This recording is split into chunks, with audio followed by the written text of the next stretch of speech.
어머니, 멍멍멍 찔러보세요. 옆집 미친 개처럼요. 크게, 무섭게. 그래야 도둑이 안 들죠. 가족 일본 온천 여행 당일 아침, 현관에서 캐리어를 끌던 며느리가 돌아보며 말했습니다. 뭐라고? 며느리가 킥킥 웃었어요. 어머님이 집 지키시는 거잖아요. 집 지키는 개는 짰어야죠. 어서요, 멍멍멍. 비행기표는 3장이었습니다. 순자가 떨리는 눈으로 아들을 바라봤습니다. 아들은 눈도 마주치지 않았어요. 캐리어를 끌고 아내 뒤를 따라 나갔습니다. 현관문이 쾅 닫혔습니다. 눈보라치는 겨울 아침, 73 순자는 텅 빈 거실에 홀로 남았습니다. 그날 밤 순자는 결심했습니다. 아들도 며느리도 모르는 강남 건물. 전부 팔기로요. 여행에서 돌아온 며느리 앞에 남은 건 텅 빈 집뿐이었습니다. 무서워요. 다 어디 갔어? 한지영은 그때 알지 못했습니다. 그 한마디가 자신의 모든 걸 무너뜨릴 거라는 걸. 오늘은 73 김순자 할머니가 며느리에게 개 취급당한 뒤 숨겨둔 80억 건물로 통쾌하게 복수한 이야기를 들려드릴게요. 내 자식한테 멍멍 지져보라는 말을 들어보신 적 있으세요? 그 치욕이 어떤 건지 영상 끝까지 함께 해주시면 감사하겠습니다. 안녕하세요. 저는 김순자입니다. 올해로 73이 됐어요. 평생을 남편 없이 혼자 아들 키우며 살았는데 지금은 아들 내외 집에서 손주들 돌보며 지내고 있습니다. 자식한테 개 취급당하는 게 어떤 건지 제 기막힌 이야기를 한번 들어봐 주시겠어요? 12월의 새벽 5시, 저는 어둠 속에서 눈을 떴습니다. 창밖으로 첫눈이 소복이 내리고 있었어요. 허리가 쑤시고 무릎이 욱신거렸지만 저는 이불을 걷어차고 일어났습니다. 손주들 도시락을 싸야 했거든요. 부엌에 불을 켜고 도마 앞에 섰습니다.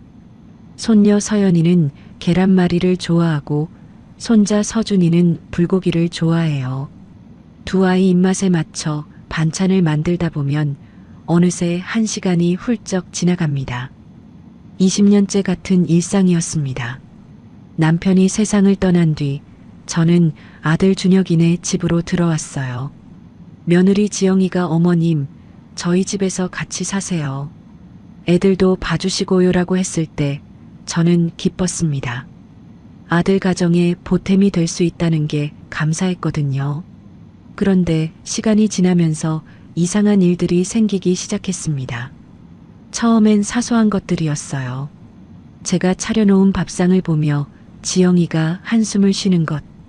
제가 거실에 앉아 있으면 슬쩍 인상을 찌푸리는 것.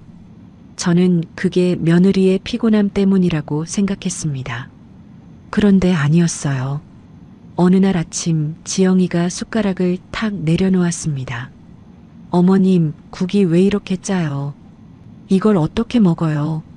저는 얼른 고개를 숙였어요. 미안하다. 다음엔 싱겁게 할게. 지영이가 한숨을 푹 내쉬었습니다. 다음에도 똑같을 거잖아요. 맨날 그러시면서 가슴이 철렁했습니다. 하지만 저는 아무 말도 하지 않았어요. 며느리 기분 상하게 하면 아들이 곤란해질 테니까요. 그날 이후로 지영이의 말투가 점점 거칠어졌습니다. 어머님, 이 옷 좀 치워요. 거실이 지저분해서 사람 못 있겠네. 어머님 방에서 냄새 나요. 문 좀 열어놓으세요. 손주들한테 옛날 얘기 좀 그만하세요. 애들한테 무슨 도움이 된다고. 저는 그때마다 고개를 숙였습니다. 내 자존심보다 아들 가정의 평화가 더 중요하다고 생각했거든요. 그런데 사실 저한테는 비밀이 하나 있었습니다. 남편이 세상을 떠나기 전 제게 강남 건물 하나를 남겨줬어요. 40년 전 허허벌판이던 땅을 남편이 눈여겨봤고 저는 식당 일로 번 돈을 보태 함께 샀습니다. 그 건물이 지금은 80억 원이 넘는 가치가 됐어요. 아들한테 이 사실을 말하지 않은 이유가 있었습니다. 남편이 돌아가시기 전 제 손을 꼭 잡고 말했어요. 순자야, 이 건물은 내 노후 자금이야. 아들한테 미리 말하지 마. 돈 앞에서는 자식도 변해. 저는 남편 말을 지켰습니다. 가난한 시골 할머니처럼 살면서 며느리 눈치 보며 20년을 버텼어요. 아들 가정이 행복하면 그걸로 된 줄 알았습니다. 그런데 12월 어느 날 모든 게 무너졌어요. 저녁 식사 시간이었습니다. 지영이가 들뜬 목소리로 말했어요. 여보, 다음 주 일본 온천 여행 표 끊었어. 료칸도 예약 다 해놨고. 저는 귀가 번쩍 뜨였습니다. 일본 온천 여행이라니 온 가족이 함께 가는 건가 싶어서 가슴이 설렜어요. 나도 같이 가면 안 되겠니? 제가 조심스럽게 물었습니다. 순간 식탁의 공기가 싸늘하게 얼어붙었어요. 지영이가 숟가락을 멈추고 저를 쳐다봤습니다. 뭔 뚱딴지 같은 소리냐는 표정이었어요. 어머님이요? 그래, 온 가족이 가는 거 아니니? 지영이가 코웃음을 쳤습니다. 어머님이 가시면 집은 누가 봐요? 저는 할 말을 잃었습니다. 준혁이가 끼어들었어요. 어머니, 지영이 말이. 저는 아들의 눈을 바라봤습니다. 제발 한마디만 해다오. 엄마도 같이 가자고 말해다오. 그러나 준혁이는 끝내 그 말을 하지 않았어요. 지영이 눈치만 보다가 고개를 숙여버렸습니다. 알았다.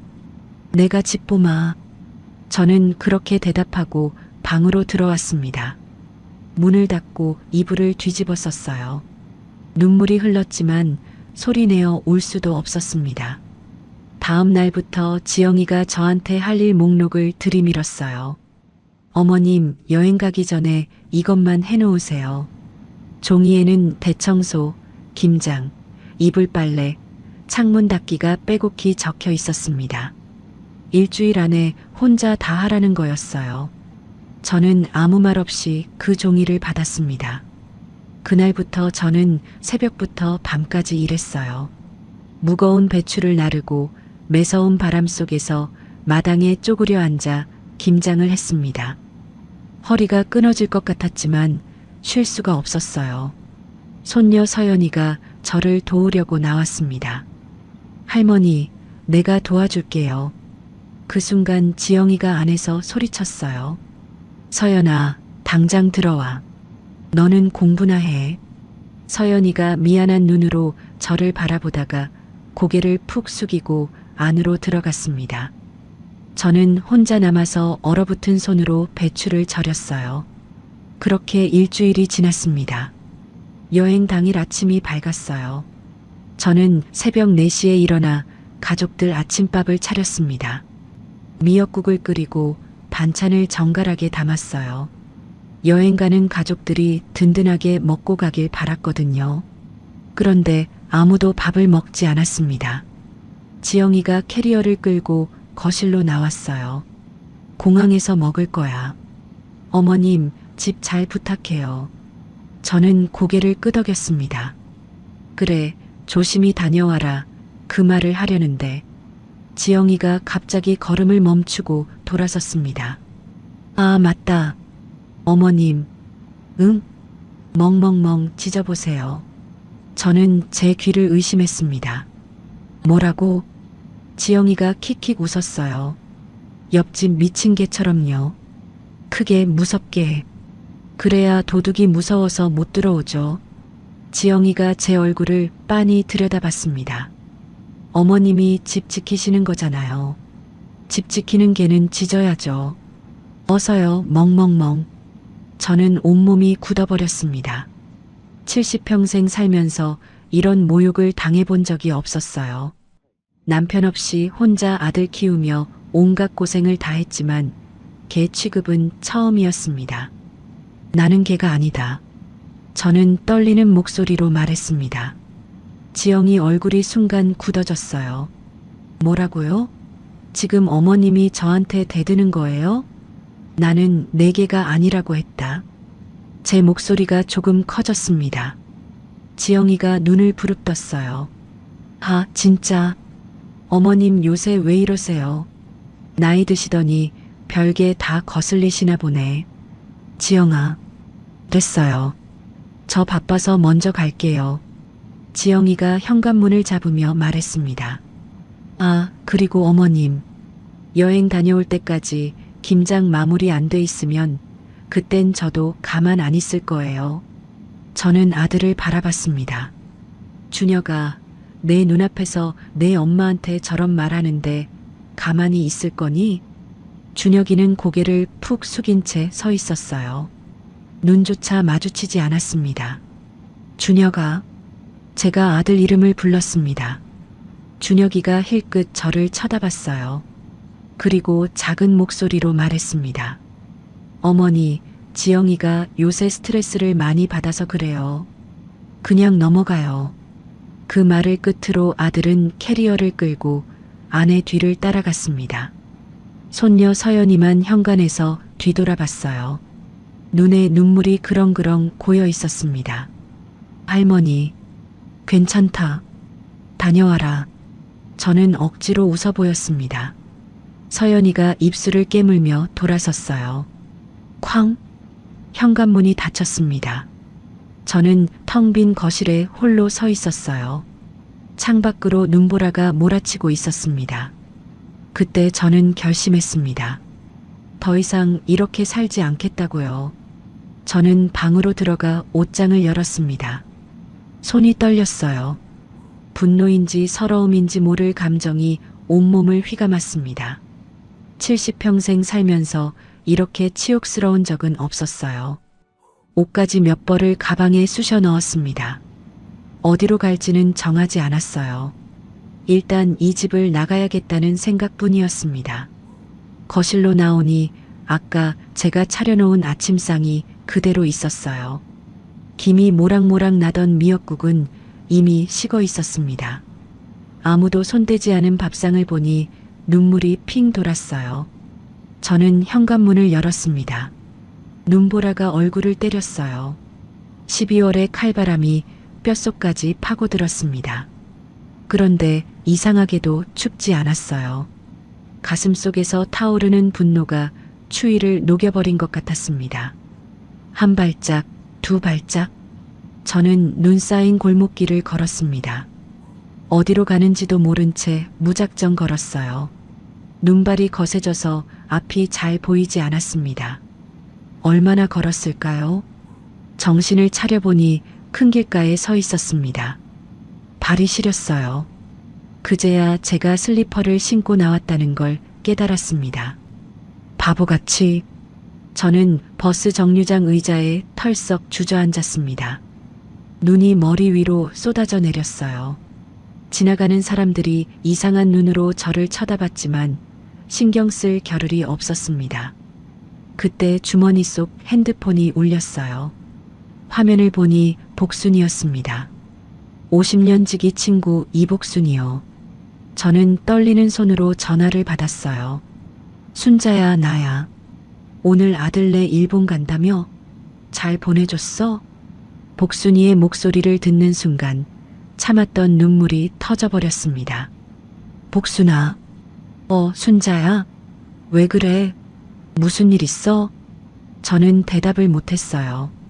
목이 메어서 말이 나오지 않았습니다. 순자야, 지금 어디야? 당장 말해. 버스 정류장. 뭐? 이 눈보라에? 지금 거기 있어. 내가 갈게. 복순이가 전화를 끊었습니다. 저는 정류장 의자에 앉아 눈을 맞으며 친구를 기다렸어요. 20분쯤 지났을까요? 택시 한 대가 정류장 앞에 섰습니다. 복순이가 허겁지겁 뛰어내렸어요. 아이고, 이게 뭐야? 순자야. 복순이가 저를 부축해 일으켰습니다. 슬리퍼 신고 나왔어? 밟아, 발. 완전 얼었잖아. 복순이가 자기 목도리를 풀어 제 목에 둘러줬어요. 일단 택시 타. 우리 집 가자. 저는 복순이 손에 이끌려 택시에 올랐습니다. 따뜻한 히터 바람이 얼어붙은 몸을 녹였어요. 그제야 온몸이 덜덜 떨리기 시작했습니다. 순자야, 대체 무슨 일이야? 왜 이 꼴로 나왔어? 저는 입을 열었어요. 그런데 말이 안 나왔습니다. 목구멍이 꽉 막힌 것 같았어요. 됐어, 됐어. 우리 집 가서 얘기해. 일단 몸부터 녹여. 복순이가 제 손을 꼭 잡아줬습니다. 복순이네 집에 도착했어요. 작은 아파트였지만 깨끗하고 따뜻했습니다. 복순이가 저를 안방으로 데려가 이불을 덮어줬어요. 잠깐만 따뜻한 거 끓여올게. 복순이가 나가고 저는 이불 속에서 오들오들 떨었습니다. 슬리퍼 신고 눈길을 걸은 대가가 이제야 느껴졌어요. 잠시 후 복순이가 따끈한 생강차를 가져왔습니다. 이거 마셔. 속 풀릴 거야. 저는 두 손으로 컵을 감싸 쥐었어요. 따뜻함이 손끝으로 퍼져나갔습니다. 이제 말해봐. 대체 무슨 일이야? 저는 한숨을 깊이 내쉬었습니다. 그리고 입을 열었어요. 며느리가 왜 나한테 개처럼 짖으래. 복순이 눈이 휘둥그레졌습니다. 뭐라고? 저는 아침에 있었던 일을 처음부터 끝까지 말했어요. 며느리가 킥킥대며 멍멍멍 짖어보라고 한 것. 옆집 미친 개처럼 짖으라고 한 것. 그리고 아들이 그걸 보고도 아무 말 안 한 것. 다 듣고 난 복순이가 주먹으로 바닥을 쳤습니다. 이런 나쁜 년. 아니, 사람이 어떻게 시어머니한테 그런 말을 해? 복순아. 그래서 준혁이는? 아들은 뭐래? 스트레스 받아서 그런 거니까 넘어가래. 진짜. 복순이가 기가 막힌다는 듯이 웃었어요. 순자야, 너 진짜 바보다. 왜 그렇게까지 참고 살았어? 저는 대답하지 못했습니다. 내가 전에도 말했잖아. 너무 참으면 안 된다고. 사람이 그렇게 무시당하면서 살면 안 되는 거야. 복순이 목소리가 떨렸어요. 나도 예전에 당했잖아. 우리 며느리한테. 저는 복순이를 바라봤습니다. 복순이도 30년 전에 며느리한테 심하게 당했어요. 아들이 며느리 편만 들어서 결국 집을 나왔죠. 지금은 혼자 살고 있습니다. 그때 내가 참지 않았으면 이렇게 됐겠어? 진작 맞섰어야 했는데 바보같이 참기만 했지. 복순이가 제 손을 꽉 잡았어요. 순자야, 너는 나처럼 되지 마. 이제 그만 참아. 저는 눈물이 났습니다. 근데 복순아, 나 어떡해. 일단 오늘은 푹 자. 내일 생각하자. 복순이가 제 이마를 쓸어줬어요.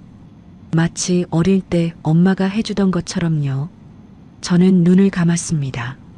지칠 대로 지친 몸이 잠속으로 빠져들었어요. 다음 날 아침 저는 낯선 천장을 보며 눈을 떴습니다. 아, 여기가 복순이네 집이구나. 잠시 멍하니 누워 있는데 복순이가 방문을 열고 들어왔어요. 일어났어? 아침 차렸어. 나와서 먹어. 저는 일어나 세수를 하고 식탁에 앉았습니다. 복순이가 따끈한 콩나물국을 끓여놨더라고요. 어제 못 먹었잖아. 어서 먹어. 저는 숟가락을 들었어요. 국물이 속으로 넘어가니 그제야 살 것 같았습니다. 순자야, 내가 밤새 생각해봤어. 복순이가 제 맞은편에 앉았습니다. 너 변호사 만나봐야 할 것 같아. 변호사? 갑자기 왜? 내 남편이 남긴 강남 건물 있잖아. 그거 어떻게 할 건데? 저는 숟가락을 멈췄어요. 그 건물. 아들도 며느리도 모르는 80억짜리 건물. 마침 내가 아는 사람이 있어. 누군데? 최민수 변호사. 너 남편 친구였잖아. 40년 지기. 저는 그 이름을 듣고 깜짝 놀랐습니다. 최 변호사는 남편이 살아있을 때 자주 만나던 분이었어요. 건물 법률 업무도 그분이 다 맡아서 해줬죠. 그 양반이 아직도 변호사 해? 그럼. 작년에 우연히 만났는데 너희 남편 얘기하더라. 형수님은 잘 계시냐고. 복순이가 핸드폰을 꺼냈어요. 내가 연락해 볼까? 만나서 상담이라도 받아봐. 저는 잠시 망설였습니다. 그러다 고개를 끄덕였어요. 그래, 연락해줘. 그날 오후 복순이네 집 근처 카페에서 최 변호사를 만났습니다. 세월이 흘러 머리가 하얗게 샜지만 그 반듯한 인상은 여전했어요. 저를 보자마자 반갑게 일어섰습니다.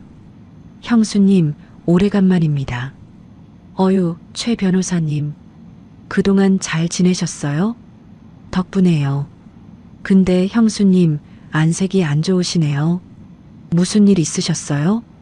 저는 자리에 앉아 어제 있었던 일을 말했어요. 며느리의 막말, 아들의 무관심, 그리고 집을 나온 것까지. 다 듣고 난 최 변호사의 얼굴이 굳어졌습니다. 형수님, 그런 일이 있으셨군요. 예. 그래서요, 건물을 팔까 싶어서 상담받으러 왔어요. 최 변호사가 잠시 침묵하더니 가방에서 서류 뭉치를 꺼냈습니다. 형수님, 건물 얘기 나와서 말인데요. 드릴 말씀이 있습니다. 네. 최 변호사의 표정이 심각해졌어요. 사실 형수님께 연락드리려던 참이었습니다. 저는 불안한 마음으로 최 변호사를 바라봤습니다. 며칠 전에 이상한 서류가 접수됐어요. 형수님 명의로 된 담보대출 신청서인데. 담보대출이요? 저는 그런 거 신청한 적 없는데요. 최 변호사가 서류를 제 앞에 펼쳤습니다. 저도 이상해서 확인해 봤습니다. 신청서에 찍힌 도장이 위조된 거였어요. 저는 서류를 들여다봤어요. 제 이름, 제 주민등록번호, 제 도장. 그런데 저는 이런 서류를 작성한 적이 없었습니다. 누가 이런 짓을. 금액이 50억입니다. 형수님 건물을 담보로요. 50억? 저는 눈앞이 캄캄해졌습니다. 다행히 제가 발견해서 승인 직전에 막았습니다. 그런데 형수님, 최 변호사가 무거운 목소리로 말했어요. 신청자 연락처가 며느리 한지영 씨로 되어 있었습니다. 그 순간 제 머릿속이 하얘졌습니다. 저는 한동안 말을 잇지 못했습니다. 며느리가 제 명의를 도용했다고요? 50억을 빼돌리려고요? 형수님, 괜찮으세요? 최 변호사가 걱정스러운 눈으로 저를 바라봤어요. 잠깐만요. 이게 정말이에요? 네. 서류에 찍힌 도장은 위조된 거고 신청서에 기재된 연락처가 며느리분 번호였습니다. 저는 서류를 다시 들여다봤어요. 제 이름 석자가 선명하게 적혀 있었습니다. 그런데 저는 이 서류를 본 적도 없었어요. 어떻게 이런 일이. 복순이가 옆에서 제 등을 쓸어줬습니다. 순자야, 진정해. 일단 변호사님 말씀 더 들어보자. 최 변호사가 서류를 한 장 더 꺼냈어요. 형수님, 그리고 하나 더 있습니다. 더 있어요? 며느리분 신원 조회를 해봤는데요. 최 변호사가 잠시 말을 멈췄습니다. 무언가 말하기 어려운 표정이었어요. 결혼 전에 한번 이혼한 경력이 있더군요. 이혼이요? 지영이가? 저는 처음 듣는 얘기였습니다. 지영이는 분명 초혼이라고 했었어요. 네. 7년 전에요. 그런데 이혼 사유가 문제입니다. 최 변호사가 목소리를 낮췄어요. 전 남편 재산을 빼돌린 혐의로 고소당했다가 합의로 끝난 기록이 있습니다. 저는 귀를 의심했습니다. 뭐라고요? 전 남편이 사업가였는데 결혼 2년 만에 재산 상당 부분이 빠져나갔대요. 조사해보니 며느리 분이 빼돌린 거였고요. 저는 의자 등받이에 몸을 기댔습니다. 머리가 어지러웠어요. 그래서 고소당했는데 합의금 주고 조용히 마무리됐다고 합니다. 기록이 남아있지 않은 건 그래서예요. 복순이가 입을 벌렸어요. 세상에, 그런 여자였어? 그 여자가 우리 준혁이랑 결혼한 거예요? 네, 형수님. 경력을 숨기고 결혼한 겁니다. 저는 두 손으로 얼굴을 감쌌습니다. 20년을 속았어요. 20년 동안 그런 여자한테 구박받으며 살았던 겁니다. 형수님, 최 변호사가 조심스럽게 말했어요. 제 생각엔 며느리분이 처음부터 재산을 노리고 접근한 것 같습니다. 처음부터요? 네. 전 남편한테 썼던 수법을 그대로 쓴 거죠. 이번엔 형수님 건물을 노린 거고요. 저는 치가 떨렸습니다. 그동안 제가 당한 구박이 떠올랐어요. 국이 짜다, 냄새 난다, 개처럼 짖어라. 그게 다 저를 쫓아내고 재산을 빼앗으려는 계략이었던 겁니다. 근데 한 가지 이상한 게 있어요. 최 변호사가 고개를 갸웃했습니다. 며느리분 혼자서 이 서류를 만들기는 어려웠을 겁니다. 형수님 인감증명서나 신분증 사본이 필요했을 텐데 저는 순간 심장이 철렁했어요. 설마 혹시 아드님이 알고 있었을 가능성은요? 그 말에 저는 고개를 저었습니다. 아니에요. 준혁이는 그런 애가 아니에요. 형수님, 저도 그랬으면 좋겠습니다만. 최 변호사가 조심스럽게 말을 이었어요. 인감증명서는 가족이 아니면 발급받기 어렵습니다.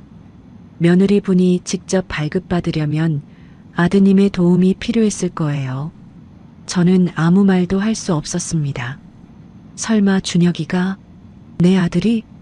형수님, 지금 당장 확인하기는 어렵습니다. 일단 담보대출 건은 제가 완전히 막아놨으니 안심하세요. 최 변호사가 자리에서 일어섰어요. 그리고 건물 매각 말씀하셨는데 제가 도와드리겠습니다. 다만 서두르지 마시고 천천히 생각하세요. 저는 고개를 끄덕였습니다. 감사합니다, 변호사님. 형수님, 힘내세요. 형님이 하늘에서 지켜보고 계실 겁니다. 최 변호사가 떠난 후 저는 복순이네 집으로 돌아왔어요. 방에 들어가 이불을 뒤집어 쓰고 누웠습니다. 천장을 멍하니 바라봤어요. 준혁이가 알고 있었을까? 아니야, 그럴 리 없어. 내 아들은 그런 애가 아니야. 저는 고개를 세차게 저었습니다. 하지만 의심은 쉽게 사라지지 않았어요. 그날 밤 잠이 오지 않았습니다. 뒤척이다 새벽 3시에 눈을 떴어요. 화장실에 가려고 방문을 열었는데 거실에 불이 켜져 있었습니다. 복순이가 소파에 앉아 핸드폰을 보고 있더라고요. 복순아, 너도 잠 안 와? 순자야. 너도 깼어? 저는 복순이 옆에 앉았습니다. 무슨 거 봐? 요새 젊은 사람들이 많이 본다는 거 있잖아. 영상 같은 거. 복순이가 핸드폰 화면을 보여줬어요. 무슨 여행 영상이 나오고 있었습니다. 요새는 여행 가면 이렇게 영상 찍어서 올린대. 손녀가 가르쳐줬어. 저는 별 생각 없이 화면을 보다가 멈췄습니다. 잠깐, 복순아. 이거 뭐야? 화면 속에 낯익은 얼굴이 보였어요. 눈을 비비고 다시 봤습니다. 지영이었어요. 이게 뭔데? 이거. 아까 여행 영상 보다가 우연히 떴어. 일본 온천 여행 뭐 이런 거. 저는 복순이 손에서 핸드폰을 빼앗았습니다. 영상을 처음부터 다시 틀었어요. 온천 욕한 로비가 나왔습니다. 화면 한쪽에 지영이와 준혁이 그리고 손주들이 서 있었어요. 다른 여행객이 찍은 영상에 우연히 찍힌 것 같았습니다. 그런데 문제는 그 다음이었어요. 지영이와 준혁이의 대화 소리가 들렸습니다. 여보, 이번에 대출 통과되면 얼마나 들어와? 지영이 목소리였어요. 저는 숨을 멈추고 귀를 기울였습니다. 50억이지. 어머니 몰래 잘 처리해야 해. 준혁이 목소리였습니다. 걱정 마. 그 할망구가 뭘 알겠어. 평생 시골에서 밥만 매던 사람인데. 지영이가 킥킥 웃었어요. 그래도 조심해. 들키면 골치 아파져. 괜찮아. 내가 어머니 인감증명서 빼놨으니까. 서류는 완벽해. 저는 핸드폰을 든 손이 부들부들 떨렸습니다. 내가 지금 뭘 들은 거지? 준혁이가, 내 아들이 지영이랑 짜고 내 재산을 빼돌리려 했다고? 순자야, 왜 그래? 얼굴이 새하얘졌어. 복순이가 놀라서 제 어깨를 잡았습니다. 저는 대답할 수가 없었어요. 입술이 바르르 떨렸습니다. 할망구, 평생 시골에서 밥만 매던 사람?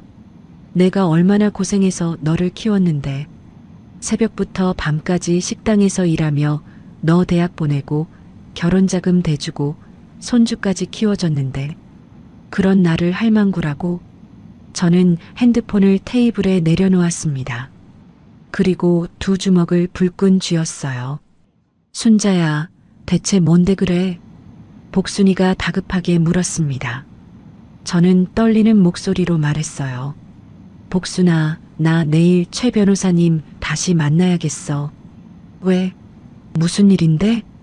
저는 이를 악물었습니다. 내가 직접 확인해 볼 게 있어. 창밖으로 새벽빛이 희미하게 밝아오고 있었습니다. 저는 그 빛을 바라보며 결심했어요. 이제 더 이상 당하고만 있지 않겠다고요. 다음 날 아침 저는 최 변호사에게 전화를 걸었습니다. 변호사님, 저 김순자예요. 급하게 뵐 일이 있어요. 형수님, 무슨 일이세요? 전화로는 말씀드리기 어려워요. 직접 만나서 보여드릴 게 있습니다. 최 변호사가 바로 시간을 내줬어요. 점심때 어제 그 카페에서 만나기로 했습니다. 저는 복순이 핸드폰에서 그 영상을 제 핸드폰으로 옮겼어요. 밤새 수십 번을 돌려봤습니다. 볼 때마다 가슴이 찢어지는 것 같았어요. 할망구, 평생 시골에서 밥만 매던 사람. 그 말이 머릿속에서 떠나지 않았습니다. 복순이가 걱정스러운 눈으로 저를 바라봤어요. 순자야, 밥은 먹고 가야지. 입맛이 없어. 그래도 뭐라도 먹어. 쓰러지면 어쩌려고. 복순이가 억지로 숟가락을 쥐어줬습니다. 저는 죽 몇 숟가락을 겨우 넘기고 집을 나섰어요. 카페에 도착하니 최 변호사가 먼저 와 있었습니다. 형수님, 얼굴이 많이 안 좋으시네요. 무슨 일이세요? 저는 대답 대신 핸드폰을 꺼냈어요. 그리고 그 영상을 틀었습니다. 최 변호사가 화면을 들여다봤어요. 영상이 끝나자 그의 얼굴이 굳어졌습니다. 이게 어디서 나온 겁니까? 어젯밤에 우연히 발견했어요. 다른 여행객이 찍은 영상에 우리 며느리랑 아들이 찍혀 있더라고요. 최 변호사가 한숨을 깊이 내쉬었습니다. 형수님, 이 영상이 사실이라면 내 아들이 며느리랑 짜고 내 재산을 빼돌리려 한 거죠. 저는 담담하게 말했어요. 울 힘도 없었습니다. 그런데 변호사님, 한 가지 이상한 게 있어요. 뭐가요? 우리 준혁이는 원래 그런 애가 아니었어요. 효자까지는 아니어도 나쁜 짓 할 애는 아니었단 말이에요. 저는 준혁이 어릴 때를 떠올렸습니다. 남편 없이 혼자 키우느라 힘들었지만 준혁이는 착한 아이였어요. 엄마 고생하는 거 알고 용돈도 안 쓰고 모아서 제 생일에 카네이션 사다 준 아이였습니다. 그런 애가 갑자기 이렇게 변할 수 있을까요? 최 변호사가 잠시 생각하더니 말했어요. 형수님, 혹시 아드님이 협박당하고 있는 건 아닐까요? 협박이요? 영상에서 며느리가 조심하라고 했잖아요. 들키면 골치 아파진다고요. 보통 공범 사이에서 저런 말은 안 합니다. 저는 고개를 갸웃했어요. 무슨 뜻이에요?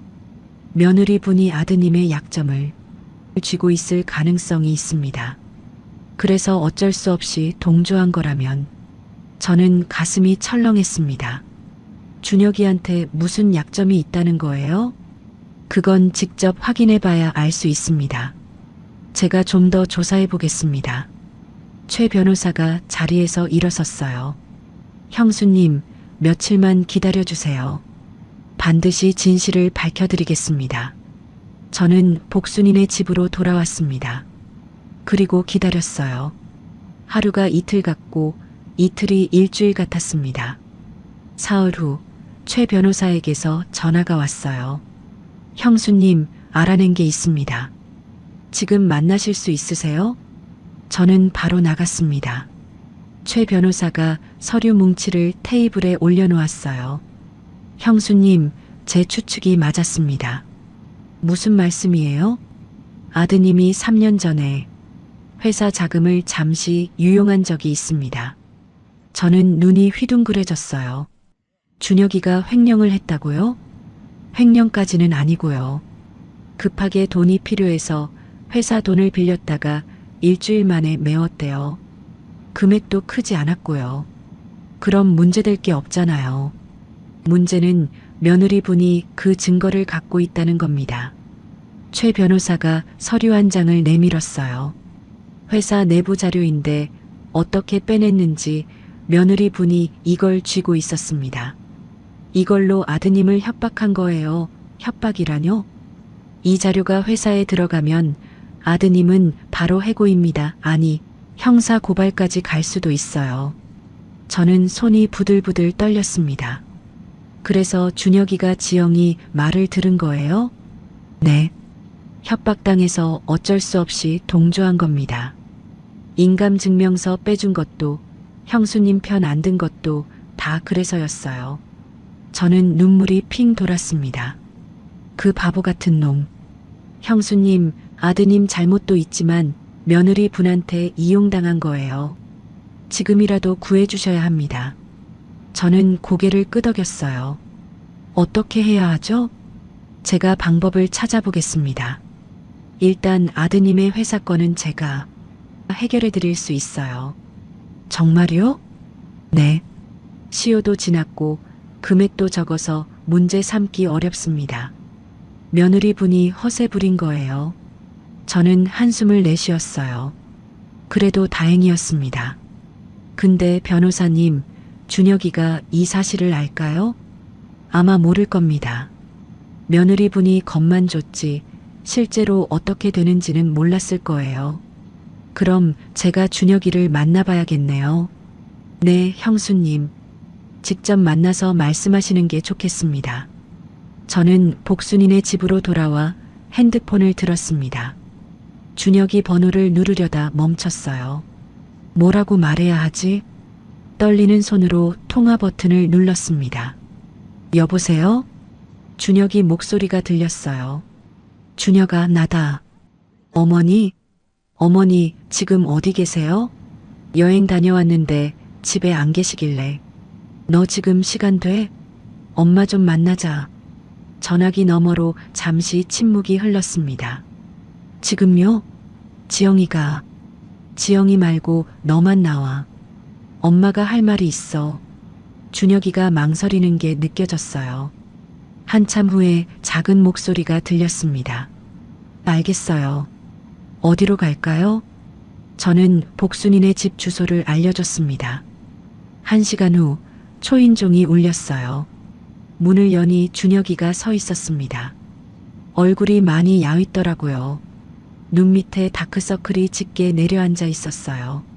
어머니, 들어와. 저는 준혁이를 방으로 데려갔습니다. 마주 앉아 준혁이가 먼저 입을 열었어요. 어머니, 그날 일은 죄송해요. 뭐가 미안한데? 지영이 말리지 못해서요. 어머니한테 그런 말하는 거 보고도 준혁이가 고개를 푹 숙였습니다. 저는 핸드폰을 꺼냈어요. 그리고 그 영상을 틀었습니다. 준혁이 얼굴이 새하얗게 질렸어요. 이게 다 들었다. 네가 지영이랑 짜고 내 재산 빼돌리려 한 거. 어머니, 저는 변명하지 마. 저는 차갑게 말했습니다. 준혁이가 눈물을 뚝뚝 흘렸어요. 어머니, 저도 어쩔 수가 없었어요. 지영이가 회사 일로 저를 협박했어요. 알아. 네. 최 변호사님한테 다 들었어. 3년 전 회사 돈 일주일 빌린 거. 준혁이가 고개를 들었어요. 눈이 퉁퉁 부어 있었습니다. 그거 가지고 지영이가 협박한 거지? 네. 그 자료가 회사에 들어가면 저 잘린다고. 감옥 갈 수도 있다고. 바보야. 저는 한숨을 내쉬었어요. 그거 시효 지났어. 금액도 적어서 문제 안 돼. 지영이가 겁만 준 거야. 준혁이 눈이 휘둥그레졌습니다. 정말요? 최 변호사님이 해결해 주신대. 너 이제 지영이한테 협박당할 일 없어. 준혁이가 와락 울음을 터뜨렸어요. 어머니, 죄송해요. 정말 죄송해요. 저는 아들의 등을 토닥여줬습니다. 미운 마음이 없지 않았어요. 하지만 내 뱃속에서 나온 자식이었습니다. 이제 울지 마. 엄마가 다 해결해 줄게. 준혁이가 제 무릎에 엎드려 오열했어요. 저는 아들의 머리를 쓸어줬습니다. 대신 약속해. 앞으로는 엄마한테 숨기지 마. 무슨 일이든 말해. 네. 네, 어머니. 창밖으로 햇살이 비쳐 들어왔습니다. 오랜만에 보는 맑은 하늘이었어요. 저는 그 햇살을 바라보며 생각했습니다. 이제 시작이다. 진짜 싸움은 이제부터야. 준혁이와 화해한 다음 날 저는 최 변호사 사무실로 갔습니다. 형수님 오셨어요. 어제 아드님 만나셨다면서요? 네. 다 털어놓더라고요. 지영이한테 협박당한 거 맞았어요. 최 변호사가 고개를 끄덕였어요. 이제 본격적으로 반격할 때입니다. 형수님 준비되셨어요? 저는 주먹을 불끈 쥐었습니다. 네. 더 이상 당하고만 있지 않을 거예요. 최 변호사가 서류를 펼쳤어요. 일단 건물 매각 절차부터 진행하겠습니다. 매수자는 이미 구해놨어요. 벌써요? 네. 제 아는 분인데 적정 가격에 사시겠다고 하셨어요. 80억에 계약하면 됩니다. 저는 고개를 끄덕였어요. 그리고 그 돈은 어떻게 하실 생각이세요? 저는 잠시 생각했습니다. 남편이 남긴 돈이었어요. 원래는 아들한테 물려주려고 했습니다. 그런데 이제는 생각이 달라졌어요. 기부하려고요. 기부요? 네. 저처럼 자식한테 버림받은 어르신들 많잖아요. 그런 분들 위한 요양원 짓고 싶어요. 최 변호사가 잠시 저를 바라봤어요. 그리고 미소를 지었습니다. 형수님 멋지십니다. 멋지긴요. 그냥 내 돈 내 맘대로 쓰는 거예요. 저는 쓴웃음을 지었어요. 지영이한테 한 푼도 안 줄 거예요. 그년이 그렇게 탐내던 돈인데 코빼기도 못 보게 할 거예요. 최 변호사가 서류를 정리하며 말했어요. 알겠습니다. 매각 후 기부 절차까지 제가 다 처리해 드리겠습니다. 감사합니다, 변호사님. 아, 그리고 형수님. 한 가지 더 있어요. 뭔데요? 아드님 회사 건 완전히 정리됐습니다. 이제 며느리가 협박할 거리가 없어요. 저는 가슴이 뻥 뚫리는 것 같았어요. 정말요? 네, 오늘 아드님한테 연락드렸어요. 이제 떳떳하게 이혼 진행하셔도 됩니다. 저는 사무실을 나와 준혁이에게 전화했습니다. 준혁아, 변호사님한테 들었지? 네, 어머니. 감사합니다. 정말 감사합니다. 준혁이 목소리가 떨렸어요. 이제 지영이한테 이혼 얘기해. 엄마가 다 도와줄게. 네, 어머니. 오늘 저녁에 얘기할게요. 전화를 끊고 저는 하늘을 올려다봤습니다. 겨울 하늘이 맑게 개어 있었어요. 여보, 나 이제 제대로 해볼게. 그날 저녁 준혁이에게서 전화가 왔습니다. 어머니, 지영이한테 이혼 얘기했어요. 뭐래? 처음엔 안 된다고 소리 질렀어요. 그러다가 재산 분할 얘기 꺼내더라고요. 저는 코웃음이 났어요. 뭐래? 건물 판 돈 절반은 자기 거라고. 법대로 하겠다고요. 그래서 뭐라고 했어? 변호사님이 알려주신 대로 말했어요. 명예 도용이랑 사기 미수 혐의로 재산 분할 못 받는다고. 그랬더니 얼굴이 새하얘지더라고요. 그러다가 갑자기 울면서 잘못했다고 빌었어요. 저는 한숨을 내쉬었어요. 이제 와서 빌면 뭐해. 그동안 나한테 한 짓이 있는데. 저도 그렇게 말했어요. 이혼은 확정이라고요. 잘했다. 애들은 서연이랑 서준이한테도 얘기했어요. 뭐래? 준혁이가 잠시 말을 멈췄어요. 그리고 떨리는 목소리로 말했습니다. 서연이가 할머니랑 살고 싶대요. 저는 가슴이 뭉클해졌어요. 서연이가 그랬어? 네. 그동안 엄마가 할머니한테 한 짓 다 봤대요. 할머니 너무 불쌍했다고. 저는 눈물이 핑 돌았습니다. 서준이는 아직 잘 모르는 것 같아요. 그래도 누나 따라간다고 했어요. 그래, 알았다. 애들 데리고 엄마한테 와. 네, 어머니. 다음 날 오후 준혁이가 서연이와 서준이를 데리고 복순이네 집에 왔습니다. 현관문이 열리자마자 서연이가 달려왔어요. 할머니. 서연이가 제 품에 안겼습니다. 저는 손녀를 꼭 껴안았어요. 우리 서연이 많이 컸네. 할머니 미안해요. 그때 할머니 도와드리지 못해서. 서연이가 울먹였어요. 아니야. 내 잘못 아니야. 저는 서연이 머리를 쓸어줬습니다. 뒤에 서 있던 서준이가 고개를 푹 숙이고 있었어요. 서준아. 제가 부르자 서준이가 슬금슬금 다가왔습니다. 할머니. 왜? 저 그동안 할머니한테 잘못했어요. 엄마 말만 듣고. 서준이가 눈물을 뚝뚝 흘렸어요. 할머니가 불쌍한 줄도 모르고. 미안해요, 할머니. 저는 서준이도 품에 끌어안았습니다. 됐어. 할머니는 안 미워. 너희들 잘못 아니야. 두 손주를 안고 있으니 눈물이 쏟아졌어요.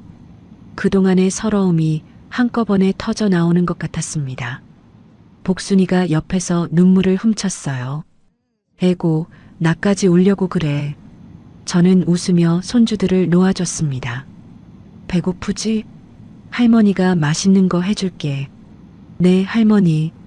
서연이가 환하게 웃었어요. 저는 부엌으로 가서 밥을 지었습니다. 서연이가 좋아하는 계란말이, 서준이가 좋아하는 불고기. 그동안 수도 없이 만들어줬던 반찬들이에요. 식탁에 둘러앉아 밥을 먹었습니다. 저, 준혁이, 서연이, 서준이, 그리고 복순이까지. 할머니 반찬 진짜 맛있어요. 서연이가 말했어요. 그래, 많이 먹어. 할머니, 저도요. 서준이가 불고기를 입에 가득 넣으며 말했습니다. 저는 웃으며 아이들 반찬을 더 떠줬어요. 이렇게 밥 먹는 게 얼마만인지 모르겠습니다. 식사 후 저는 남편의 유품 상자를 꺼냈어요. 집 나올 때 챙겨온 거였습니다. 상자를 열자 남편 사진이 보였어요. 젊은 시절 사진이었습니다. 여보, 저는 사진을 쓸어내렸어요. 그런데 사진 밑에 봉투 하나가 있었습니다. 이게 뭐지? 봉투를 열어보니 편지가 들어있었어요. 남편 글씨체였습니다. 당신이 이 편지를 볼 때쯤이면. 저는 심장이 쿵쾅거렸어요. 떨리는 손으로 편지를 펼쳤습니다. 당신이 이 편지를 볼 때쯤이면 아마 많이 힘들었을 거요. 내가 곁에 없어서 고생이 많았지. 순자야, 미안해. 먼저 가서 미안해. 당신 혼자 아들 키우게 해서 미안해. 그래도 당신은 강한 사람이야. 내가 아는 사람 중에 제일 강해. 내가 남긴 건물, 그거 당신 노후 자금이야. 아들한테 주지 말고 당신이 써. 당신은 충분히 그럴 자격이 있는 사람이야. 힘들면 울어도 돼. 근데 울고 나면 다시 일어나. 당신은 할 수 있어. 내가 믿어. 사랑해, 순자야. 하늘에서 지켜볼게. 당신 남편이. 저는 편지를 가슴에 안고 울었습니다. 여보, 여보. 오열이 터져 나왔어요. 그동안 참았던 눈물이 한꺼번에 쏟아졌습니다. 준혁이와 손주들이 달려왔어요. 어머니, 왜 그러세요? 할머니. 저는 울면서 웃었습니다. 아니야, 괜찮아. 할아버지가 편지 남겨놨더라고. 저는 편지를 준혁이에게 보여줬어요. 준혁이도 눈물을 흘렸습니다. 아버지. 창밖으로 저녁 노을이 물들고 있었어요. 저는 그 노을을 바라보며 혼잣말을 했습니다. 여보, 나 이제 괜찮아. 고마워. 행복도 잠시였습니다. 남편 편지를 발견한 지 사흘 후 뜻밖의 손님이 찾아왔어요. 그날 오후 복순이네 집 초인종이 울렸습니다. 복순이가 문을 열었어요.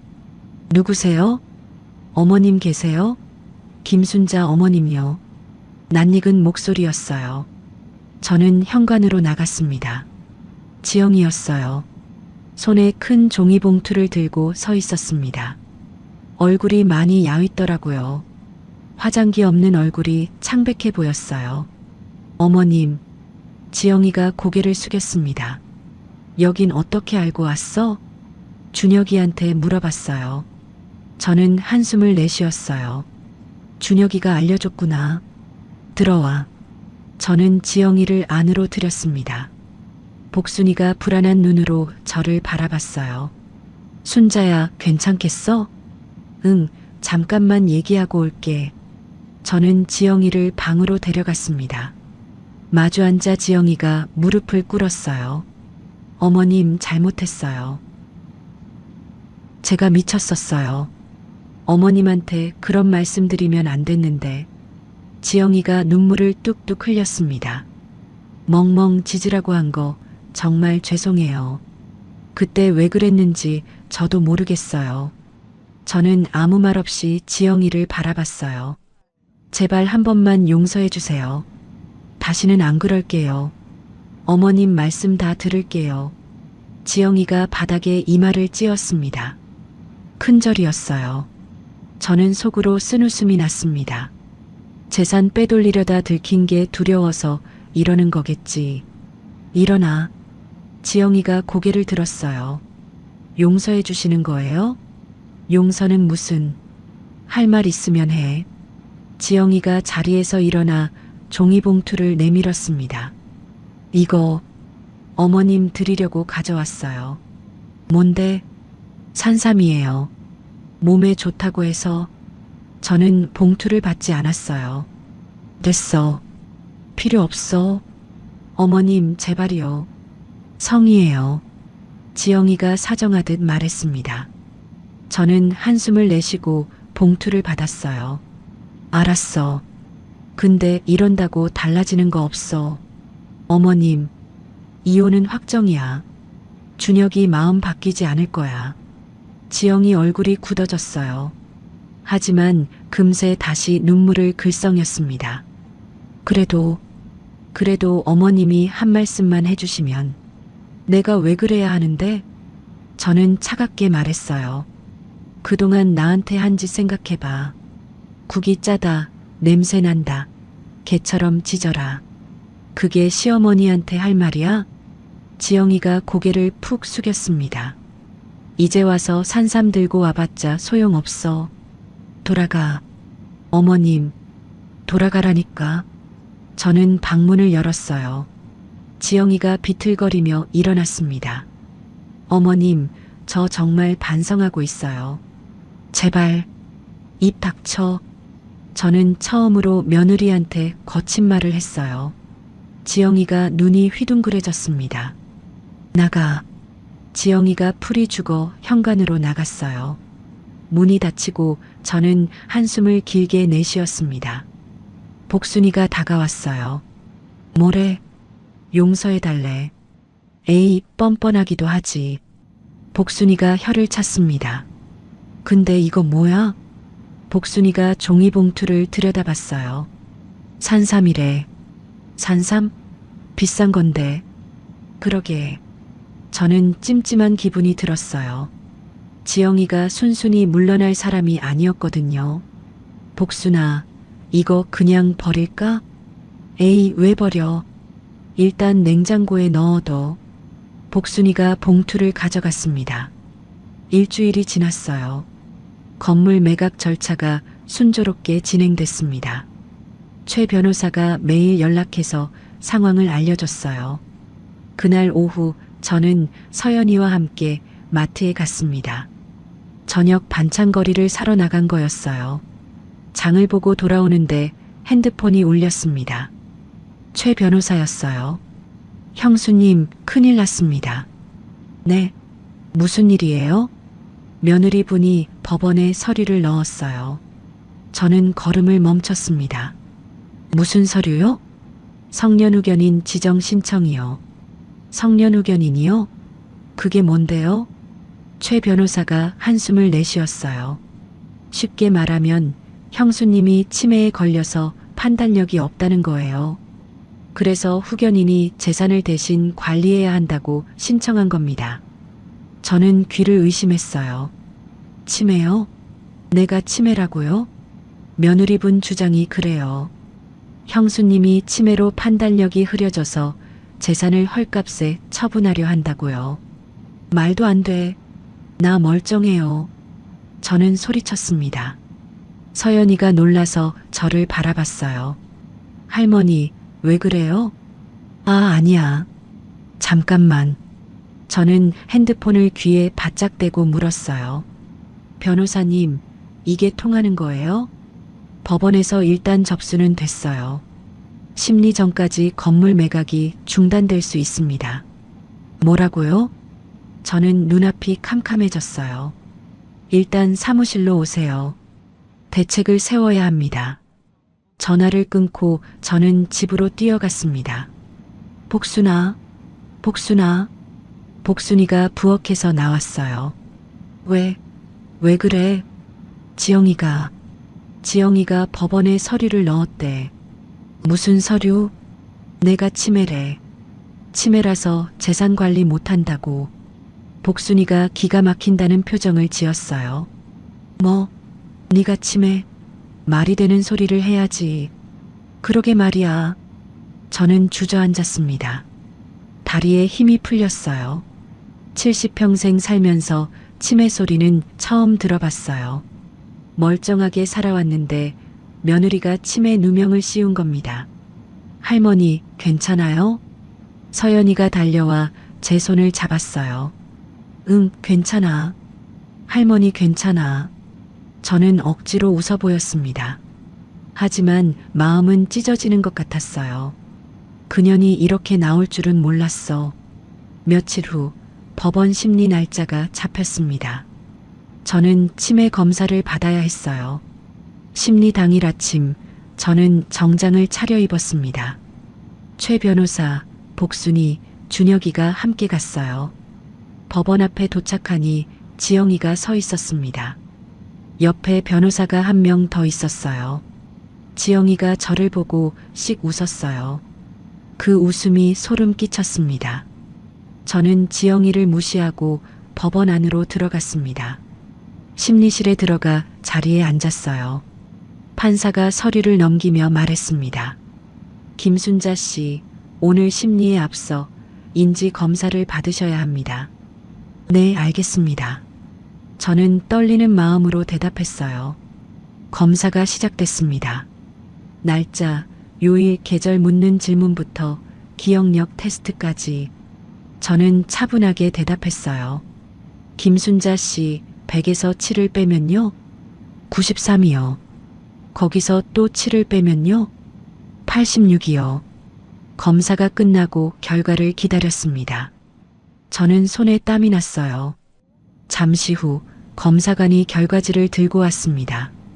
김순자 씨, 인지 기능 정상입니다. 저는 안도의 한숨을 내쉬었어요. 다행이다. 최 변호사가 제 손을 꼭 잡아줬습니다. 형수님, 잘하셨어요. 그때 갑자기 가슴이 답답해졌어요. 숨이 안 쉬어져. 저는 가슴을 움켜쥐었습니다. 형수님? 형수님?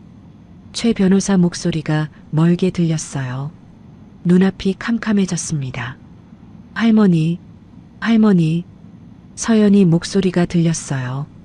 그리고 저는 의식을 잃었습니다. 눈을 떴을 때 하얀 천장이 보였습니다. 어디지? 고개를 돌리니 준혁이가 옆에 앉아 있었어요. 눈이 퉁퉁 부어 있었습니다. 어머니, 정신 드세요? 여기가 어디야? 병원이에요. 어머니 심근경색이었어요. 심근경색? 저는 가슴에 손을 얹었어요. 뭔가 붙어 있었습니다. 심전도 기계였어요. 수술은 잘 됐어요. 의사 선생님이 고비는 넘겼대요. 저는 한숨을 내쉬었습니다. 내가 얼마나 있었어? 이틀이요. 이틀 동안 깨어나질 않으셔서 준혁이가 울먹였어요. 얼마나 무서웠는지 몰라요. 어머니 잃을까봐. 저는 아들 손을 잡아줬습니다. 안 죽어. 엄마 아직 할 일 남았어. 그때 병실 문이 열렸어요. 서연이와 서준이가 뛰어들어왔습니다. 할머니, 할머니, 괜찮아요? 두 아이가 침대 옆으로 달려왔어요. 서연이 눈에 눈물이 그렁그렁 고여 있었습니다.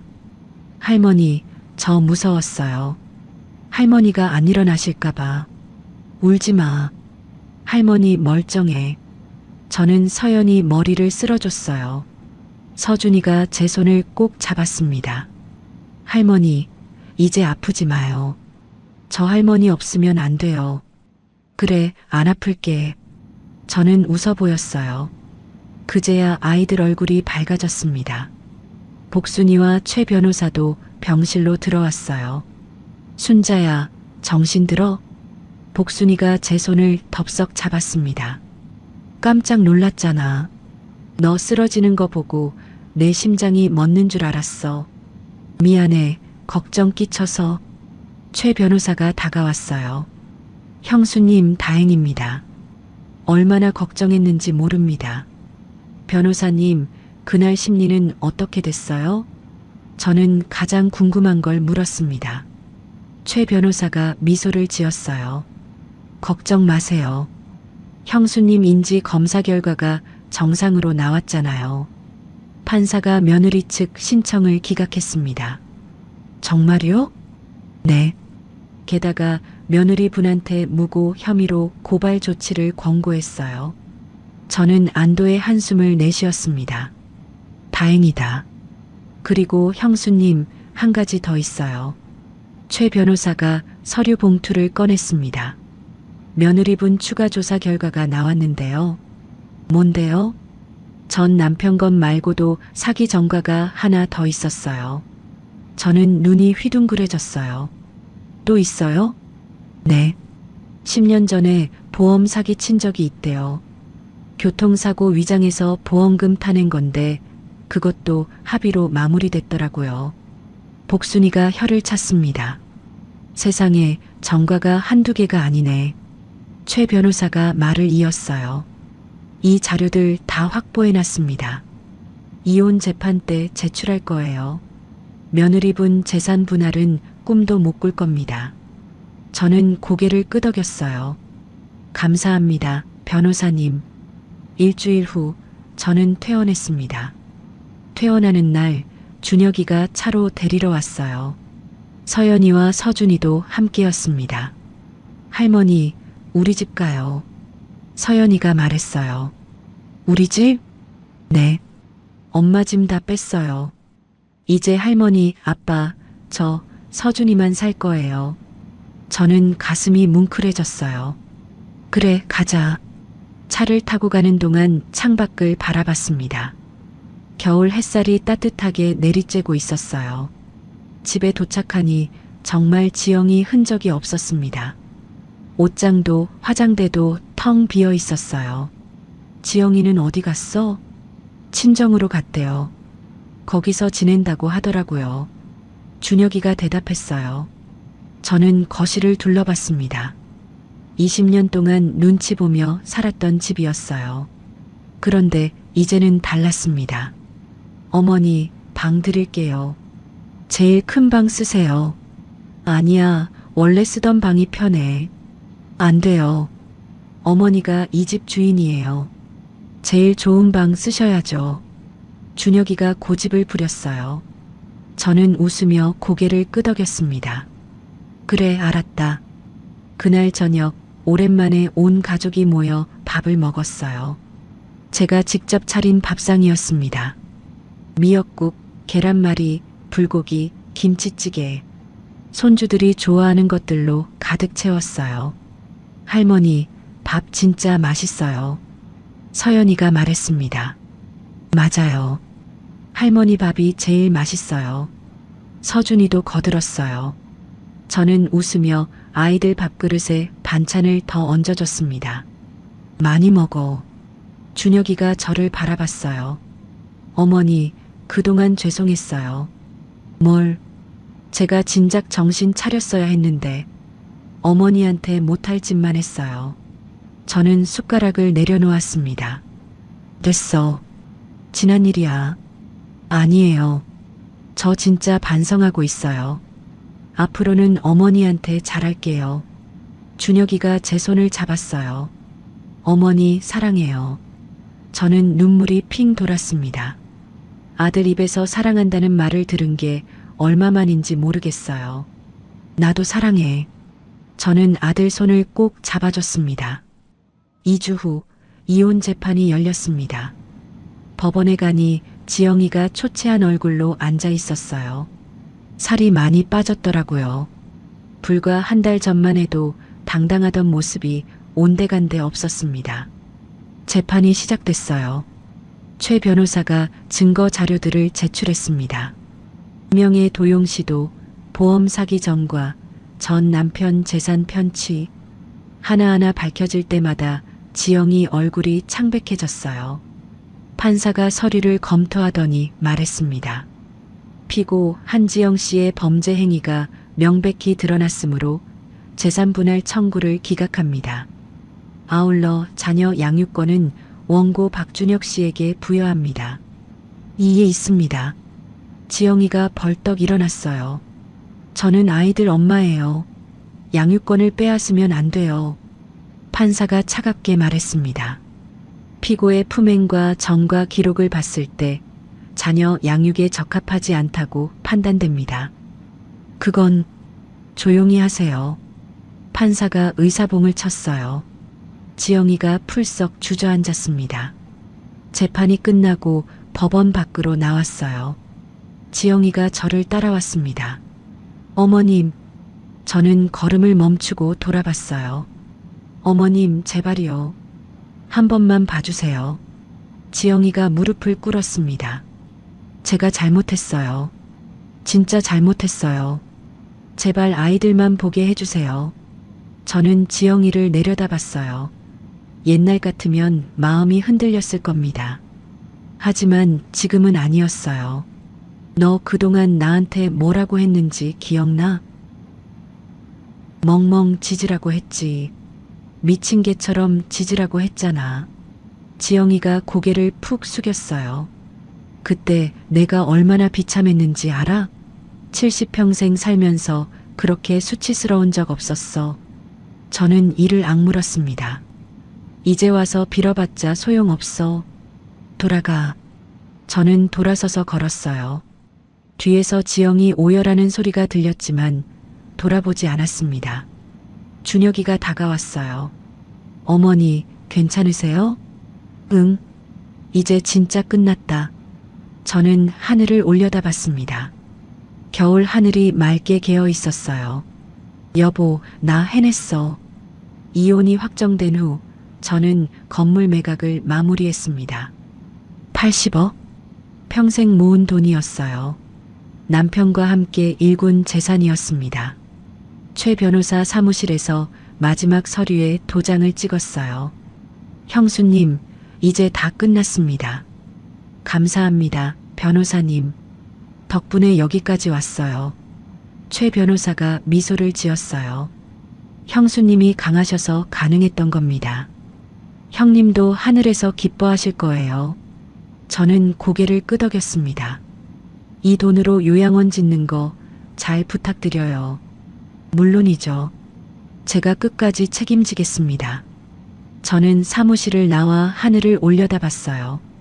어느새 겨울이 지나고 봄이 오고 있었습니다. 바람이 따뜻해졌어요. 한 달 후 요양원 공사가 시작됐습니다. 서울 외곽의 조용한 동네였어요. 공기 좋고 햇살 좋은 곳이었습니다. 형수님, 요양원 이름은 뭘로 하실 거예요? 최 변호사가 물었어요. 저는 잠시 생각했습니다. 그리고 대답했어요. 순자의 집이요. 순자의 집? 네. 저처럼 갈 곳 없는 어르신들이 편하게 쉴 수 있는 집이요. 최 변호사가 고개를 끄덕였어요. 좋은 이름입니다. 공사가 진행되는 동안 저는 준혁이네 집에서 손주들과 지냈습니다. 매일 아침 서연이와 서준이 도시락을 쌌어요. 예전에는 눈치 보며 했던 일이었는데 이제는 달랐습니다. 할머니, 오늘 계란말이 넣어줘요. 나는 불고기요. 아이들이 제잘거렸어요. 저는 웃으며 도시락을 채웠습니다. 할머니 도시락이 제일 맛있어요. 서연이가 말했어요. 맞아요. 친구들이 부러워해요. 서준이도 거들었습니다. 저는 가슴이 뭉클해졌어요. 이게 행복이구나 싶었습니다. 어느 날 저녁 준혁이가 퇴근하고 돌아왔어요. 어머니, 오늘 회사에서 좋은 일 있었어요. 뭔데? 승진했어요. 이사로요. 저는 눈이 휘둥그레졌어요. 정말? 우리 아들 이사 됐어? 네. 다 어머니 덕분이에요. 준혁이가 제 손을 잡았어요. 어머니가 안 계셨으면 저 아직도 지영이한테 휘둘리고 있었을 거예요. 무슨 소리야? 네가 잘한 거지. 저는 아들 등을 토닥여줬습니다. 오늘 저녁 특별히 맛있는 거 해줄게. 뭐 먹고 싶어? 갈비찜이요. 서준이가 소리쳤어요. 나도 갈비찜. 서연이도 손을 들었습니다. 저는 웃으며 부엌으로 갔어요. 석 달이 지나고 요양원이 완공됐습니다. 개원식 날 저는 정장을 차려입고 요양원 앞에 섰어요. 복순이, 준혁이, 서연이, 서준이, 최 변호사가 함께였습니다. 요양원 현판에 순자의 집이라는 글씨가 새겨져 있었어요. 형수님, 축하드립니다. 최 변호사가 말했어요. 저는 고개를 끄덕이며 마이크 앞에 섰습니다. 개원식에 온 사람들이 저를 바라봤어요. 안녕하세요. 김순자입니다. 목소리가 조금 떨렸어요. 저도 한때 갈 곳이 없었던 사람입니다. 자식한테 버림받고 눈보라 속에서 쫓겨났어요. 사람들이 조용히 귀 기울였습니다. 그때 정말 죽고 싶었어요. 70평생 살면서 그렇게 비참한 적이 없었거든요. 저는 잠시 말을 멈췄어요. 근데 포기하지 않았어요. 좋은 사람들 만나고 다시 일어섰어요. 저는 복순이와 최 변호사를 바라봤습니다. 이 요양원은 저 같은 분들을 위한 곳이에요. 갈 곳 없는 어르신들이 편하게 쉴 수 있는 집이요. 저는 요양원 건물을 올려다봤어요. 여기서는 아무도 쫓겨나지 않을 거예요. 아무도 개 취급 당하지 않을 거예요. 사람들 사이에서 훌쩍이는 소리가 들렸습니다. 감사합니다. 저는 고개를 숙였어요. 박수 소리가 터져 나왔습니다. 개원식이 끝나고 저는 요양원 한쪽 벽 앞에 섰어요. 거기에 남편 사진이 걸려 있었습니다. 그리고 그 옆에 남편이 남긴 편지 구절이 새겨져 있었어요. 당신은 충분히 그럴 자격이 있는 사람이야. 저는 사진을 바라보며 혼잣말을 했습니다. 여보, 나 해냈어. 고마워. 눈물이 흘렀어요. 하지만 슬픈 눈물이 아니었습니다. 서연이가 다가와 제 손을 잡았어요. 할머니, 울어요? 응. 근데 행복해서 우는 거야. 행복해서요? 응. 할아버지가 보고 계실 것 같아서 서연이가 고개를 끄덕이며 저를 꼭 안아줬습니다. 할머니 사랑해요. 나도 사랑해. 그날 저녁 저는 남편 묘소를 찾았습니다. 봄바람이 불었어요. 묘소 주변에 개나리가 피어 있었습니다. 저는 묘비 앞에 앉았어요. 여보, 나야. 바람이 살랑 불었습니다. 요양원 잘 지었어. 당신 이름도 넣고 싶었는데 쑥스러워서 못 넣었어. 저는 웃었어요. 준혁이 이제 잘해. 지영이년 쫓아내고 정신 차렸어. 손주들도 잘 크고 있고. 묘비를 쓸어내렸습니다. 당신 말대로 했어. 울고 나서 다시 일어났어. 나 잘했지? 바람이 저를 감싸 안는 것 같았어요. 고마워, 여보. 당신 덕분이야. 저는 자리에서 일어났습니다. 하늘을 올려다봤어요. 노을이 붉게 물들고 있었습니다. 이듬해 봄 요양원 마당에 벚꽃이 활짝 폈습니다. 저는 마당에 앉아 입소 어르신들과 이야기를 나누고 있었어요. 순자 원장님, 오늘 날씨 참 좋네요. 옆자리 할머니가 말했어요. 그러게요. 벚꽃 구경 가기 딱 좋은 날씨예요. 저는 웃으며 대답했습니다. 그때 멀리서 서연이가 뛰어왔어요. 할머니. 서연이가 제 품에 안겼습니다. 할머니 사랑해요. 나도 사랑해. 저는 손녀를 꼭 껴안았어요. 벚꽃잎이 바람에 날려 우리 위로 떨어졌습니다. 하늘이 분홍빛으로 물들었어요. 저는 그 하늘을 바라보며 생각했습니다. 이게 행복이구나. 평생 찾아 헤매던 행복이 바로 여기 있었구나. 순자 할머니의 이야기 어떠셨나요? 겨울 눈보라 속에서 쫓겨났던 할머니가 봄볕 아래 벚꽃을 바라보기까지 그 길이 얼마나 험했는지 함께 걸으신 여러분은 아실 거예요. 시작하기 전에 미리 말씀드려야 할 게 있었는데요. 80억짜리 건물을 숨기고 있었다거나 며느리가 명의도용까지 했다거나 말도 안 돼, 너무 과장 아니야? 라고 생각하실 수도 있겠지만 실제로 자녀나 며느리에게 재산을 빼앗기는 노인 피해 사례가 매년 수천 건씩 접수되고 있어요. 법원에 성년 후견인 지정을 악용해 재산권을 빼앗으려는 시도도 늘고 있다고 합니다.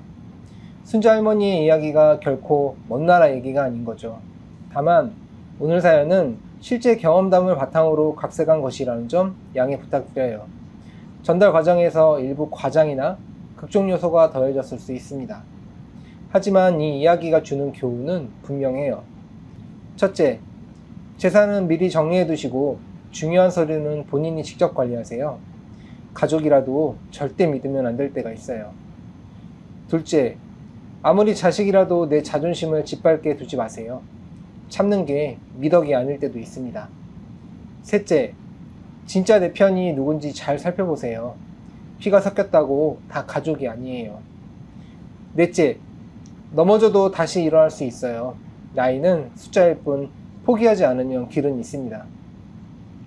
혹시 지금 자식이나 며느리 때문에 마음고생하고 계신 분들이 있다면 순자 할머니처럼 혼자 참지 마시고 믿을 수 있는 사람에게 손 내밀어 보세요.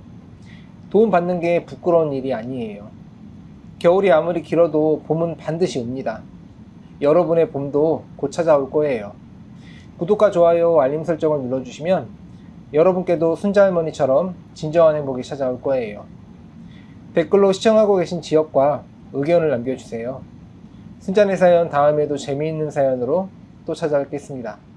항상 건강하시고 행복하세요. 감사합니다.